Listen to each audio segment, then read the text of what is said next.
Hey everybody. If you've been paying attention to Donald Trump's pardons, you're probably asking, can he really do this? I'm sad to say that the short answer is yes, he can. I'm Liz Oyer, the former pardon attorney for the Department of Justice. The pardon power is a rare area where the president's power is absolute. He can pardon whoever he wants, and there's nothing that Congress or the courts can do to stop him. The only limit is that the pardon power applies to federal crimes. The president cannot pardon state law crimes. Most states have their own process for pardons. The authors of our Constitution deliberately chose to grant the president absolute power over federal pardons. They believed he would exercise this power responsibly and judiciously. Until recently, they weren't entirely wrong. Although the pardon power is unlimited, many presidents have chosen to use it conservatively.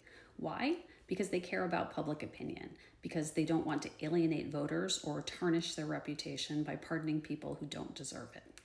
But if the president doesn't care at all about those things, he's free to pardon donors and allies and corrupt politicians and people who really don't deserve it, just like our current president has done.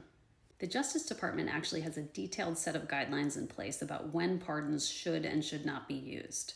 But that guidance is not binding on the president. Most presidents have chosen to consult it, but not Donald Trump. So what can we do about this? Well, since the pardon power is written into the Constitution, it cannot be amended by legislation.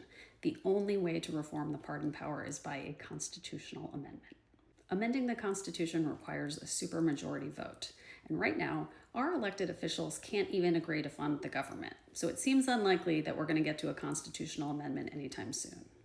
But Congress could do a lot more. They could demand transparency in the pardon process. They could ask the president to explain himself. They could condemn his corrupt abuses of the pardon power. But let's not hold our breath. Right now, it's once again up to us, the citizens, to demand accountability. I'm going to be keeping track of all of this over on my Substack. This was part 2 of my Pardon Explainer series. Thank you for watching, and please stay tuned for more soon.